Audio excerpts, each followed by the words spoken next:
Welcome back to All This Math. This is Professor Parker, and it's hoodie season now. I got my Harriet Tubman, Asada Shakur, Fannie Lou Hamer, and Ida B. Wells hoodie on. So those are some very important black women that we all should know about. So if you know a little bit about them, make sure you go learn some more about them. If you don't know about them at all, make sure you go learn about them. All right. Today's lesson, we're going to be multiplying mixed numbers and fractions. Mixed numbers and fractions. So first of all, what's a mixed number? Make sure we know that. We got to know the math vocabulary. A mixed number is a number that's made up of a whole number and a fraction put together. A whole number and a fraction. So you got a whole number and then you got a fraction of another number put together. In this case, 6 and 6/10. And then we got a fraction 8/12, right? And we're going to multiply those values together. Now, what does 6 and 6/10 mean? Like I said, we got 6 whole objects, and then we have 6/10 of another object, meaning that we got another object that's divided up into 10 equal pieces, and then we are focused on or care about 6 of those pieces, or we have 6 of those pieces.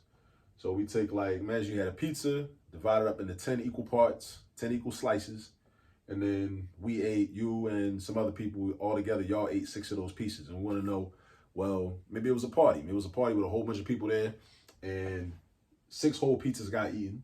And then another pizza that was cut up into 10 slices, 6 of those pieces were eaten, right? So then we're going to multiply that by 8/12. Imagine that's a pizza, but that pizza was cut up into 12 equal slices, and 8 of those slices were eaten. So we want to combine these two through multiplication, right? We want to know what either 8/12 of this amount is or 6 and 6/10 of 8/12 is, right? So now if I'm doing this problem myself, I'm looking at it, I'm going to size it up, and I'm going to try to decide like what I should do first. That might be a little different than how I would teach this. If I'm teaching this, I would probably just convert this to an improper fraction. It's going to be improper because the numerator is going to be bigger than the denominator. We know that because that's what happens with mixed numbers, right? So, and then multiply, or I would reduce these fractions. Because one thing I notice about these fractions is that they each have common factors. 6/10 can be reduced. And when I say reduce, it means I keep the same value of the fraction, but I make the numbers different. The numbers smaller. They get reduced into smaller numbers. All right, so 6/10 I can reduce. I can knock that down. I could break that into 3/5. That's going to become 3/5. You know why? Because the common factor between 6 and 10 is 2. So that means I could divide each of these by 2, and I get 3/5. I could break 8/12 down. The common factor between 8 and 12 is 4. So this will become 2/3. All right, so it's going to look like this. So it's like, again, the common factor of 6 and 10 is 2. So it's like doing divided by 2, divided by 2. The common factor of 8 and 12 is 4. So that's divided by 4, divided by 4. But that's why it's very important to like have memorized. I think everybody should memorize all the factors of every number from 1 to 150. So the first 150 numbers in the counting system should be memorized. The factors of those numbers. That sounds like a lot, right? But let me tell you this. Most of those numbers are going to be, a lot of those numbers are going to be prime numbers. Like, 1 is not prime or composite. 1 is in a class all by itself. But 2 is prime, 3 is prime, 5 is prime, 7 is prime, 11, 13, 17, 19, 23, 29, and so on and so forth. So a lot of those numbers are going to be prime numbers. So prime numbers only got 2 factors. And then what's going to happen is with a lot of the numbers, as you progress through the list from 1 to 150, you're going to start to repeat a lot of numbers and you're going to recognize patterns. But I just think you should memorize all the factors of all the numbers. So memorize all the factors of 6, memorize all the factors of 10, memorize all the factors of 8, of 12, and so on and so forth. So when you see a problem like this with fractions, you'll easily know what the common factors are. And then you can just reduce fractions real easy, like off the top of your head. That makes math a whole lot easier. I promise you. So this is going to turn into 6 and 3/5. And this is going to turn into 2/3. Now, what is the purpose of reducing fractions? I mean, how does that help you, right? A lot of times your teacher will tell you, oh, reduce the fraction, reduce the fraction. For what? Why? Why are you doing it? I'm gonna tell you why.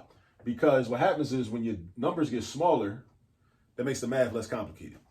All right, so 6 and 10 and 8 and 12 are bigger than 3 and 5 and 2 and 3. The bigger your numbers are, the more complex and complicated the math can get. The more complicated the math gets, the more of a chance for you to get a wrong answer. And the more of a chance for you to have to do math that requires more time, more thought, more deeper thought, more calculation, and more of a chance to get the incorrect answer, right? Nothing wrong with deep thought, but actually I encourage deep thought. But if you can avoid a more complex problem and instead replace that more complex problem with a simplified problem, then I'm all for it. All right, so now, in order to multiply these, you got to turn this into a fraction though. Now, how do you turn a mixed number into a fraction? You take the whole number, multiply it by the denominator, then add the numerator to that product. 6 times 5 is 30, so the product is 30. Then you're going to add the numerator 3 to 30, which gives you 33. That's going to be your numerator in your fraction. Again, whole number times the denominator. Then you take that product, add it to the numerator. So you multiply first, then you add. Multiply first, then you add. Multiply first, then you add. So you get 33. You keep the denominator of 5. So this is 33 fifths times 2/3. Now, when we multiply fractions, we don't need a common denominator. We don't need it. We can just multiply. All right? Now, what I'm going to do next is I'm going to check to see if I can cross cancel. I can't because 5 and 2 don't have a common factor besides 1. And 1 don't help us. 33 and 3 has a common factor, 3. So I'm always trying to reduce fractions. I'm always trying to cross cancel whenever possible because that makes my numbers smaller. You want to make your numbers smaller, right? Because again, that makes the math easier. All right. So the common factor between 33 and 3 is 3. So you divide each of these numbers by 3. So 3 divided by 3 is 1. 33 divided by 3 is 11. And then we multiply. 11 times 2, 22. Also know your multiplication facts. Have those memorized, at least up to 12 times 12. You should go past 12 times 12, but at a minimum, you should know from 1 times 1 up to 12 times 12, everything in between. All right. But then do the 13 tables, do the 14s, 15s, 16s. Don't stop. Learn as many as you can. It's just going to make the math easier over time. It's just going to make math easier. And you might be, whenever you're out in the world, you got to do calculations. You're in the store, wherever you at. Knowing how to do those calculations off the top of your head going to make you, get to answers and solutions much quicker. So 11 times 2 is 22. 5 times 1 is 5. This is our final answer, but this is an improper fraction. Because the original problem was given to us with a mixed number, what I would do is I would give this final answer in mixed number form. So the way to do that is you're basically doing a long division problem, 22 divided by 5. You say, how many groups of 5 can fit into 22? How many whole groups of 5 can fit into 22? 5 groups can't fit because 5 times 5 is 25. That's more than 22. So I know that 4 whole groups of 5 can fit into 22. 4 whole groups. So 4 is going to be my whole number. And then if 4 whole groups of 5 fit into 22, that means that 4 whole groups of 5 is equal to 20. So 20 can fit into 22 with 2 left over because 22 minus 20 equals 2. So 2 is my numerator. My remainder is my numerator. My numerator is my remainder. My remainder is my numerator. So I'm going to have a 2 right here. And then I keep the same denominator, 4 2/5. So that's how you do that. That's how we multiply a mixed number by a fraction. Now, another way to do it, I'm going to try to run through this real quick. Let's say I didn't reduce fractions. Let's say I didn't reduce fractions, right? If I just convert this to a improper fraction, keep this. If I don't reduce the fractions, because I kind of want you to see the contrast. I want you to see like the difference and the benefit of doing it this way, right? So let's say I just convert this to an improper fraction. 6 times 10 is 60. And then add that to the 6. So 60 plus 6 is going to be 66. And then I keep the 10 down bottom. And then I got times 8/12. Now, right now, I got some decisions to make. I could either multiply straight across. 66 times 8, that's going to be a big number. There's no way around that. That's going to be a real big number. Because I know 60 times 8 is 480. 6 times 8 is 48. So it's going to be 480 plus 48. So that's 528. That's a big number. Over 10 times 12, which is 120, right? So we could do that and then try to reduce a whole lot. We should end up with the same final answer though, right? Or really end up with this also. That's another way to look at it. Because look, let's do that. Let's do 60. So again, 66 times 8. I break it down into 60 plus 6. 60 plus 6. 60 plus 6. I could do 60 times 8, which gives me 480. Because I know 6 times 8 is 48. So 60 times 8 gives me 480 with the 0 in the end. And then 6 times 8 is 48. So 480 plus 48 is 528. So that's 528. And then down the bottom, you got 10 times 12, which is 120. Right? So 528 over 120. So 528 over 120. Now I'm looking at, I could reduce this fraction, or I could try to just convert it into a mixed number. So 120, I know goes into 528 4 times, because 120 times 4 gives me 480. So that gives me 4, right? But then I say, well, what's the remainder, right? So 528 minus 480 gives me 48. And then I keep the 120. Now I want to see if I can get this equivalent to this. And that's also a way of checking my work by doing the problem in a different way, right? So now, what's the common factor between 48 and 120? I mean, 48 and 120 got a lot of common factors, but I actually want to pick the biggest one. Like, what's the biggest common factor, right? So the biggest common factor, I'm thinking is 12, but no, it's not even 12. It's actually 24.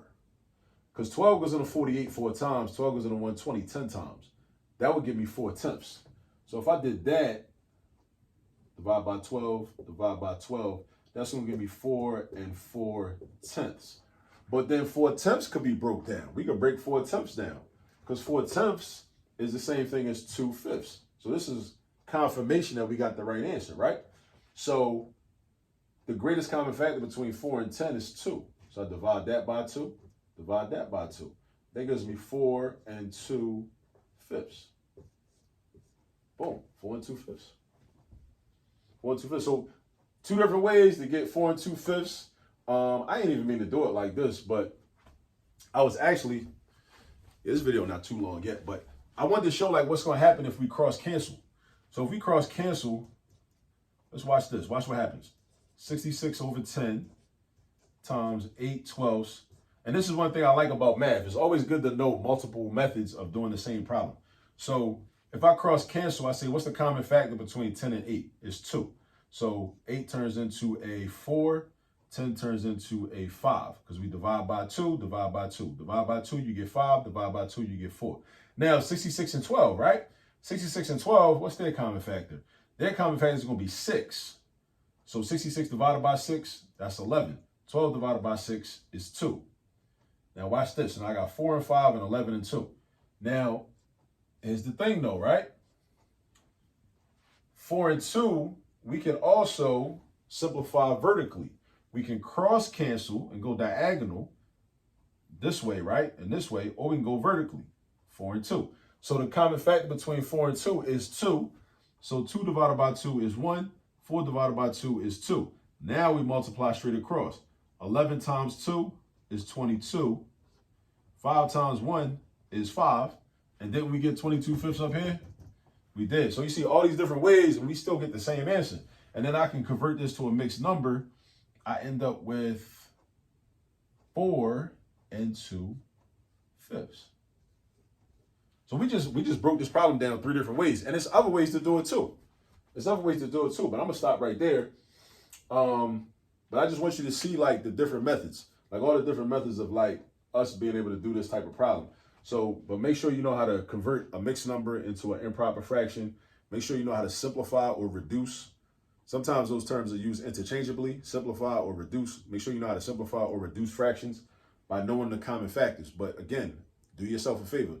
Memorize all the factors of every number. Because then when you're in a situation where you got to come up with like, oh, okay, 10 and 8. What's the greatest common factor between those two? If I know all the factors are 10 and I know all the factors are 8, then I can just say, oh, well, I know 2 is in both lists. So 2 must be their common factor. Divide each of these by 2. Keep it moving. Same thing with 66 and 12. If I know all the factors are 66, well, over here, all the factors are 66, I know all the factors are 12, I know what matches up. I know 6 is in both lists. So that makes this very easy. So if you memorize all the factors of all the numbers you know, well, at least go up to 150, right? And then, and you also have all your multiplication facts memorized, at least up to 12 times 12. I'm telling you, math is going to be so easy. It's going to be so much easier. The people that often struggle in math are people that don't have those fundamental parts memorized. They don't know them from memory.